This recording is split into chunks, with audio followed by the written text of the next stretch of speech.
اعوذ باللہ من الشیطان الرجیم بسم اللہ الرحمن الرحیم الحمدللہ رب العالمین وصلی اللہ علی محمد وآلہ اجمعین واللعنۃ الدائمۃ علی اعداء محمد وآل محمد اما بعد وفقنا اللہ وإیاکم للعلم والعمل الصالحین انشاءاللہ تعالی۔ ہمارے پاس جو درس نمبر 48 ہے یہ گزشتہ دروس کا تسلسل ہے، اور یہاں پہ جو گفتگو چل رہی ہے وہ امام علیہ السلام کی ان اوصاف کے متعلق چل رہی ہے کہ جن کا پایا جانا ضروری ہے۔ پہلی دو صفات کو ہم نے بیان کیا، اور آج کے درس کا جو عنوان ہے وہ تیسری صفت کے متعلق ہے۔ امام کی تیسری صفت وہ امام کا علم خاص ہونا ہے۔ امام کا علم ایک خاص نوعیت کا ہوتا ہے، یہ ہم لوگوں کے علم کی طرح نہیں ہوتا۔ ہمارا علم سکولوں سے حاصل ہوتا ہے، استادوں سے حاصل ہوتا ہے، درس گاہوں میں ہمیں جانا پڑتا ہے، لیکن امام علیہ السلام کا علم یا تو براہ راست خداوند کریم کی طرف سے ہوتا ہے، یا پھر وہ علم نبی یا جو ان سے پہلے والا امام ہوتا ہے اس کے ذریعے سے ہوتا ہے۔ یعنی معصوم کے علاوہ غیر معصوم کا امام علیہ السلام کے علم میں کوئی دخل نہیں ہوتا، اور یہ جو علم ڈائریکٹ براہ راست اللہ تعالیٰ سے حاصل ہوتا ہے، اس کو قرآن مجید میں جو لفظ استعمال کیا گیا وہ لدنا کا استعمال کیا گیا۔ قرآن مجید کی آیت ہے کہ وَعَلَّمْنَاهُ مِن لَدُنَّا عِلْمًا، کہ اور ہم نے اپنی طرف سے اسے علم سکھایا۔ اب یہ جو خدا کی طرف سے علم سکھایا جاتا ہے، اس کے لیے ایک لفظ اصطلاح کے طور پہ استعمال ہوتا ہے علم لدنی کا۔ علم لدنی کا معنی یہی ہے کہ جو اللہ تعالیٰ کی طرف سے حاصل کرتا ہو۔ تو یہ امام علیہ السلام کی بنیادی صفت ہو جائے گی کہ آپ کا جو علم ہے وہ دنیا کے غیر معصوم لوگوں سے کسب فیض کرنے سے نہیں ہوگا، بلکہ یا تو وہ رسول خدا سے کسب فیض کریں گے، یا اپنے سے پہلے امام معصوم سے کسب فیض کریں گے، یا پھر ڈائریکٹ اللہ ان کو علم عطا کرے گا۔ یہاں پہ قرآن مجید میں اس بات کی طرف اشارہ موجود ہے۔ قرآن مجید کی یہ جو آیت ہے کہ وَكُلَّ شَيْءٍ أَحْصَيْنَاهُ فِي إِمَامٍ مُبِينٍ، کہ ہر چیز کو ایک واضح امام میں ہم نے جمع کر رکھا ہے۔ یعنی جب آپ کہتے ہیں نا کہ ہر چیز کو جمع کر دیا، تو اس کا مطلب کیا ہوتا ہے کہ ہر چیز کا جو علم ہے وہ ہم نے کہاں پہ رکھا ہے؟ امام مبین میں رکھا ہے۔ اب جب قرآن مجید کی یہ آیت نازل ہوتی ہے تو روایت کے مطابق حضرت ابوبکر اور حضرت عمر نے رسول خدا صلی اللہ علیہ وسلم سے پوچھا تھا یہ سوال کہ یا رسول اللہ، یہ جو ہے امام مبین جو لفظ آیا ہے، کیا اس سے مراد تورات ہے؟ فرمایا نہیں۔ پھر پوچھا کہ کیا اس سے مراد انجیل ہے؟ فرمایا نہیں۔ پھر عرض کیا کہ اس سے مراد قرآن ہے؟ تو فرمایا نہیں۔ تو اسی وقت امیر المومنین اسلام مجلس میں داخل ہوئے تو رسول خدا صلی اللہ علیہ وآلہ وسلم نے ارشاد فرمایا کہ ہوا ھذا، کہ یہ علی ہیں، کہ انہ الامام، کہ یہ وہ امام ہے کہ الذی احصى اللہ فیہ علم کل شیء، کہ جس کے اندر اللہ تعالیٰ نے ہر چیز کا علم جمع کر رکھا ہے۔ تو اس طرح کی روایات ہمارے پاس موجود ہیں کہ جس میں قرآن مجید کی یہ آیت کہ ہم نے ہر چیز کا علم امام مبین میں رکھا ہے، وہ امام کے اوپر فٹ بیٹھتی ہے، اور نتیجہ کیا نکلتا ہے کہ امام علیہ السلام کا علم اللہ کی طرف سے عطا ہوتا ہے، کسی دنیا کے غیر معصوم شخصیت سے وہ حاصل کردہ نہیں ہوتا۔ اسی طریقے سے ہمارے پاس بہت ساری روایات ہیں اور حقائق موجود ہیں کہ امام علیہ السلام کسی بھی مسئلے سے جاہل نہیں ہوتے تھے۔ امام دین کے تمام امور کا عالم ہوتا ہے، اور امام کوئی ایسا مورد تاریخ میں ہمیں نہیں ملتا کہ امام علیہ السلام کے سامنے کوئی سوال رکھا گیا ہو اور امام اس کا جواب نہ دے سکے ہوں، بلکہ امام علی علیہ السلام کے زمانے میں کہ جب ظاہری خلافت دیگر لوگوں کے پاس ہے، تو اس میں واضح طور پہ ان لوگوں نے بھی اس بات کا اقرار کیا کہ جب ہم دوسروں کے سوالات کے جوابات نہیں دے سکتے تھے تو یہ علی علیہ السلام ہی تھے، یہ مولا امیر المومنین علی بن ابی طالب علیہ السلام ہی تھے کہ جو ہماری مدد کرتے تھے اور ان سوالات کے جوابات دے دیا کرتے تھے۔ چنانچہ تاریخ میں جناب عمر بن الخطاب کے مشہور جملے نقل کیے جاتے ہیں کہ جس میں یہ کہا کرتے تھے حضرت عمر کہ لولا علی لہلک عمر، کہ اگر علی نہ ہوتے تو عمر ہلاک ہو جاتا، یعنی اگر علی علیہ السلام علمی طور پہ ان کے ساتھ تعاون نہ کرتے ان کے اوپر جو سوالات رکھے جاتے تھے خصوصاً غیر مسلم لوگوں کی طرف سے، اگر علی علیہ السلام ان کا جواب نہ دیتے تو پھر اس میں ہلاکت تھی۔ اور اسی طریقے سے حضرت عثمان کے متعلق بھی یہ جملے نقل ہوئے کہ لولا علی لہلک عثمان، کہ اگر علی نہ ہوتے تو عثمان ہلاک ہو جاتا۔ اور عمر بن خطاب کا تاریخ میں یہ اقرار بھی موجود ہے کہ لا ابقانی اللہ لمعضلۃ لیس لہا ابو الحسن، کہ اللہ مجھے کسی ایسی مشکل کے لیے زندہ ہی نہ رکھے کہ جہاں پہ جو ہے وہ امام ابو الحسن یعنی امام علی علیہ السلام نہ ہوں۔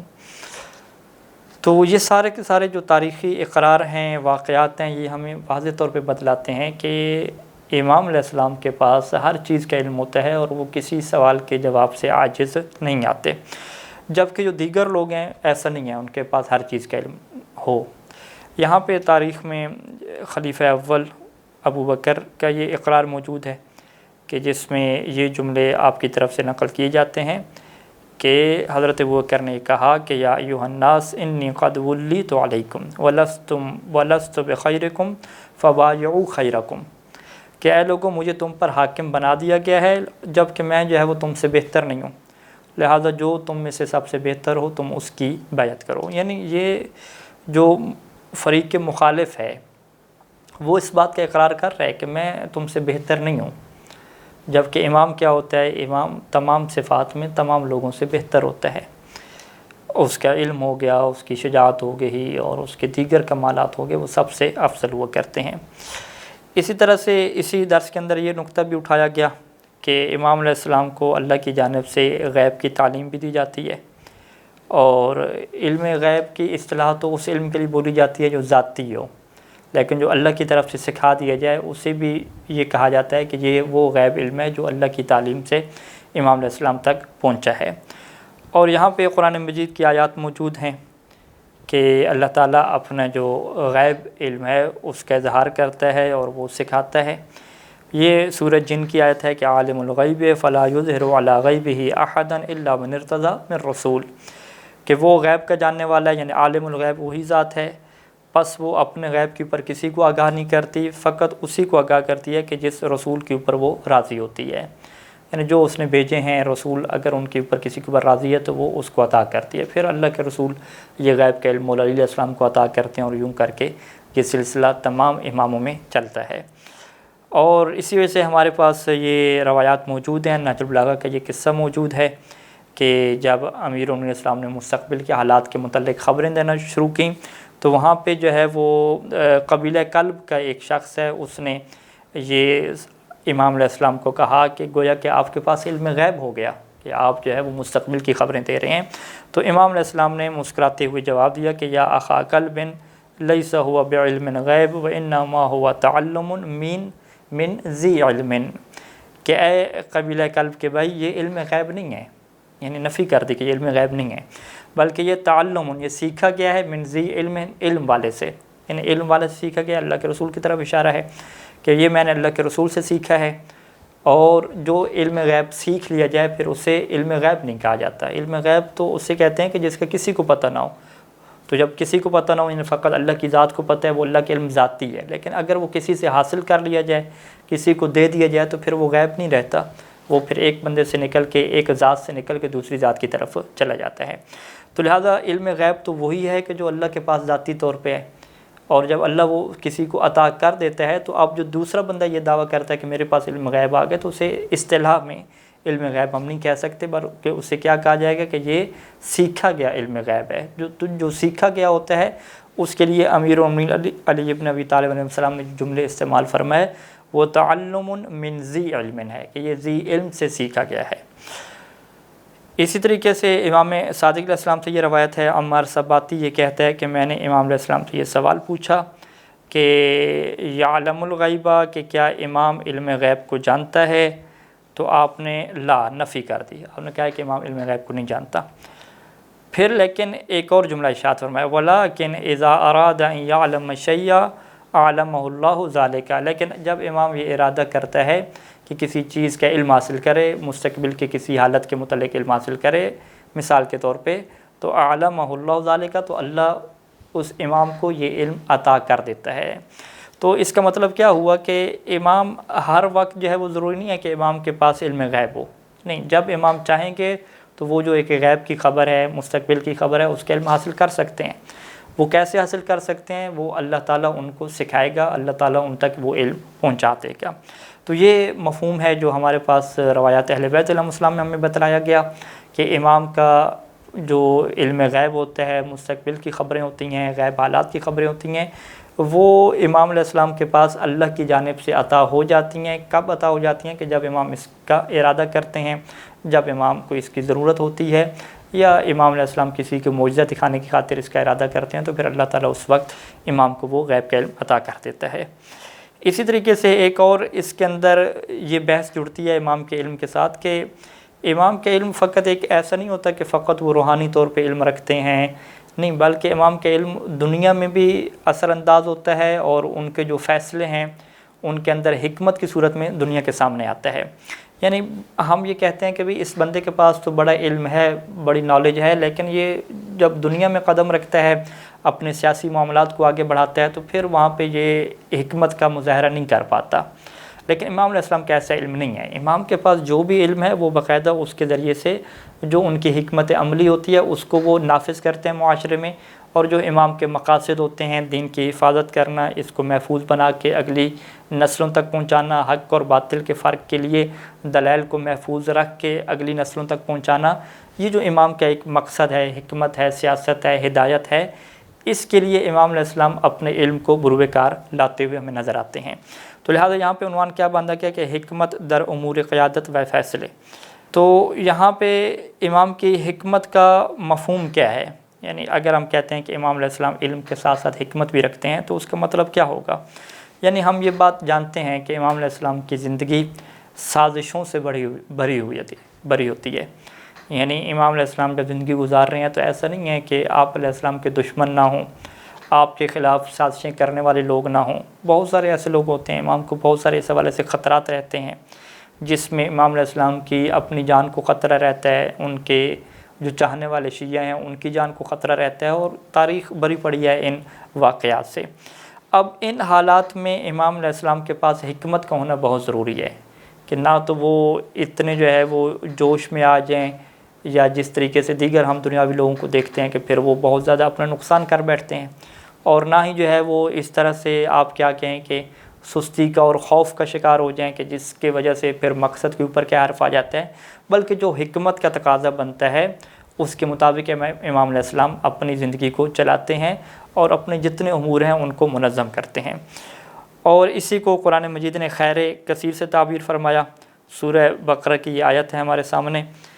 کہ یؤتی الحکمۃ من یشاء ومن یؤت الحکمہ فقد اوتی خیرا کثیرا، کہ وہ جسے چاہتا ہے حکمت عطا کرتا ہے، اور جسے حکمت دے دی گئی تو اسے بے شمار خیر و برکت عطا کر دی گئی۔ اب یہاں پہ تاریخ ہمیں اس بات کو واضح بتلاتی ہے کہ ہر امام نے اپنے وقت میں جو ان کے مخالف حکومتیں تھیں ان کے ساتھ حکمت کے ساتھ برتاؤ کیا۔ مولا علی علیہ السلام کی پوری زندگی میں جو 25 سال کی خاموشی ہے وہ بھی حکمت بری خاموشی ہے کہ جس میں اسلام کی حفاظت کرنا مقصود تھی، اسلام کی اور دین کی حفاظت کر کے آگے پہنچانا مقصود تھی۔ جب آپ منصب خلافت پہ آئے تو اس وقت جو آپ نے حکمت کو اپنایا، اسی طریقے سے جو آپ کے بیٹے ہیں امام حسن علیہ السلام ان کی کیا حکمت رہی، امام حسین علیہ السلام کی کیا حکمت رہی، اور یوں سلسلہ چلتا جا سب اماموں تک۔ تو ہر امام نے اپنے دور میں جو سازش کرنے والے لوگ تھے، جو مخالف حکومتیں تھیں، ان کے خلاف بڑی حکمت کے ذریعے سے اپنی زندگی کو گزارا ہے کہ جس میں امام علیہ السلام نے اپنی تعلیمات کو بھی پہنچایا ہے، ہدایت کے فریضے کو بھی انجام دیا ہے، اور آج 1400 سال عرصے کے بعد ہم بیٹھ کر امام علیہ السلام کی جو تعلیمات ہم تک پہنچی ہم ان سے بہت کچھ سیکھ رہے ہیں اور آپ تک چیزیں پہنچا رہے ہیں، اور مزید بھی یہ سفر انشاءاللہ ہماری طرف سے اور آپ کی طرف سے جاری و ساری ہے۔ یہاں پہ کتاب کے اندر امام صادق علیہ السلام کے کچھ واقعات بیان کیے گئے ہیں کہ جس میں امام علیہ السلام کے حکیمانہ موقف کو واضح کیا گیا ہے۔ یعنی امام علیہ السلام کے خلاف جو دشمنوں نے سازشیں چلیں اور چاہا کہ امام علیہ السلام ان کی سازش کا شکار ہو جائیں، لیکن امام علیہ السلام نے حکمت کے ذریعے سے ان سازشوں کو ناکام بنایا ہے۔ یہاں پہ جو پہلا واقعہ ہمیں ملتا ہے کتاب کے اندر کہ امام صادق علیہ السلام کا زمانہ ہے، عباسی تحریک زور پکڑ رہی تھی، اور ابو مسلم خراسانی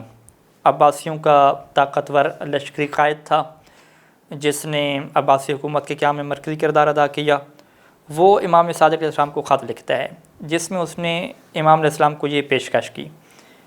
یعنی اب دیکھیں عباسی حکومت آ رہی ہے، پہلی حکومت گر رہی ہے، تو اس نے امام علیہ السلام کے سامنے کیا پیشکش رکھی کہ میں نے لوگوں کو اہل بیت کی ولایت کی طرف بلایا ہے، اگر آپ چاہیں تو میں آپ کے لیے بیعت کرتا ہوں۔ اب دیکھیں ایک بہت بڑی آفر امام علیہ السلام کے پاس آ رہی ہے۔ اب امام کا حکمت برا فیصلہ یہاں پہ دیکھنے کے قابل ہے۔ یہ ایک خطرناک پیشکش تھی کیونکہ ابو مسلم کی تحریک بظاہر اہل بیت کے نام پر تھی لیکن حقیقت میں عباسی اقتدار کے لیے تھی۔ امام جعفر صادق علیہ السلام نے نہایت حکمت اور بصیرت سے جواب میں فرمایا، ما انت من رجالی ولا الزمان زمانی، کہ تو میرے ساتھیوں میں سے نہیں ہے اور یہ وقت میرا وقت نہیں ہے۔ تو امام علیہ السلام نے یہ جملہ کہہ کے اس کی آفر کو ریجیکٹ کر دیا اور واضح طور پہ کہا کہ یہ میرا زمانہ نہیں ہے، یعنی میں نے اس زمانے میں حکومت نہیں کرنی،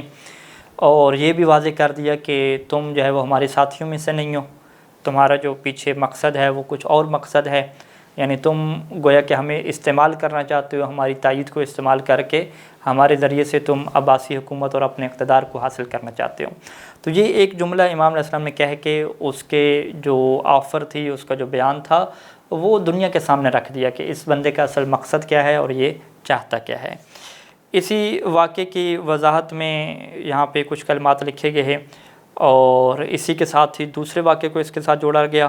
جو کہ مشہور واقعہ ہے ابو سلمہ کا جو خط ہے جو امام علیہ السلام نے جلا دیا تھا۔ عباسی رہنما ابو سلمہ الخلال ہے کہ جو عباسی انقلاب کے بانیوں میں سے تھا، اس نے امام علیہ السلام کو ایک خط لکھا اور آمادگی ظاہر کی کہ وہ بنی عباس کو چھوڑ کر اہل بیت کی نصرت کرے گا۔ لہذا امام کے سامنے کیا آفر آ گئی کہ آپ اپنے شاگردوں اور اپنے لوگوں کے ذریعے سے قیام کریں، تو ہم اس جو حکومت ہے ابھی عباسی حکومت ہے اس کو چھوڑ کے جو ہے وہ آپ کی حکومت کو سپورٹ کریں گے اور اس طریقے سے آپ جو ہے وہ قیام کر لیں گے اور حکومت آپ کے پاس آ جائے گی۔ تو امام علیہ السلام نے وہاں پہ سراح کے ذریعے جو اسے جواب دیا تھا وہ یوں جواب دیا کہ ما انا و ابو سلمہ و ابو سلمہ شیعۃ لغیری، کہ میرا اور ابو سلمہ کا کوئی تعلق نہیں ہے، ابو سلمہ جو ہے وہ کسی اور کا پیروکار ہے، شیعۃ لغیری یعنی میرا شیعہ اور میرا پیروکار نہیں ہے، وہ کسی اور کا شیعہ ہے۔ اور پھر امام علیہ السلام نے جو چراغ منگوایا اور اس چراغ کے اوپر خط کو جلا دیا اور وہ جو قاصد خط لے کر آیا تھا اسے کہا کہ عرف صاحبک بما رأیت، کہ ابھی جو تو نے دیکھا ہے یہ جا کے اسے بتلانا کہ امام علیہ السلام نے کیا جواب دیا اور تمہارے خط کے ساتھ کیا سلوک کیا۔ تو یہاں سے یہ بات واضح ہو جاتی ہے کہ جو لوگ ظاہری اقتدار میں امام علیہ السلام کو یہ جو ہے وہ سازش کا شکار کرنا چاہتے تھے اور ان سے جو ہے وہ فائدہ اٹھانا چاہتے تھے، تو امام علیہ السلام نے ان کی سازشوں کو ناکام بنا دیا اور جو اپنا ہدف اور مقصد ہے اس کے اوپر کاربند رہے اور کسی قسم کی ان کی لالچ میں نہیں ہے، کسی قسم کی ان کی طرف سے جو سازش رچائی گئی اس کا شکار نہ بنے۔ اس سے ہم کیا کہتے ہیں کہ امام علیہ السلام کے پاس بہت زیادہ جو علم ہے اس کے ساتھ ساتھ حکمت ہے، بصیرت اور حکمت کے ساتھ وہ زندگی گزارتے ہیں۔ تو خلاصہ کلام کیا ہوا آج کے درس کا کہ امام علیہ السلام کے پاس جو علم ہوتا ہے وہ خاص علم ہوتا ہے، اس علم کو ہم علم لدنی کہتے ہیں کہ وہ کسی غیر معصوم سے حاصل کردہ نہیں ہوتا۔ اور پھر دوسرے نمبر پہ ہم نے یہ نقطہ آپ کے سامنے رکھا کہ جو غیبی امور ہیں ان کا بھی اگر امام علیہ السلام چاہیں تو ان کا بھی امام علیہ السلام علم حاصل کر لیتے ہیں۔ اور پھر تیسرا نقطہ آپ کی خدمت میں ہم یہ رکھا کہ اس علم کے ساتھ امام کے پاس حکمت اور بصیرت بھی ہوتی ہے، یعنی ایسا نہیں ہے کہ فقط آپ کہیں کہ امام علیہ السلام کے پاس بہت زیادہ علم ہے لیکن حکمت و بصیرت نہیں ہے۔ اور حکمت و بصیرت کی خاطر آپ کے سامنے امام صادق علیہ السلام کے کچھ واقعات اس کتاب میں لکھے گئے ہیں اور تاریخ بھری پڑی ہے کہ امام علیہ السلام کی جو کردار ہے اور جو سیاسی کردار ہے وہ کیسا رہا، پہلے امام سے لے کر آخری امام تک اس طرح کی حکمت بھری ان کی زندگی ہے کہ جو یہ بات واضح کر دیتی ہے کہ امام علیہ السلام کا علم حکمت اور بصیرت کے ساتھ جڑا ہوا ہوتا ہے، فقط وہ معلومات کی حد تک یا فقط ایک روحانی تعلق کی حد تک نہیں ہوتا کہ اس سے بڑھ کے امام علیہ السلام معاشرے میں اپنا کوئی کردار ہی ادا نہ کر سکیں۔ وصلی اللہ علی محمد و آلہ اجمعین، والسلام علیکم ورحمۃ اللہ وبرکاتہ۔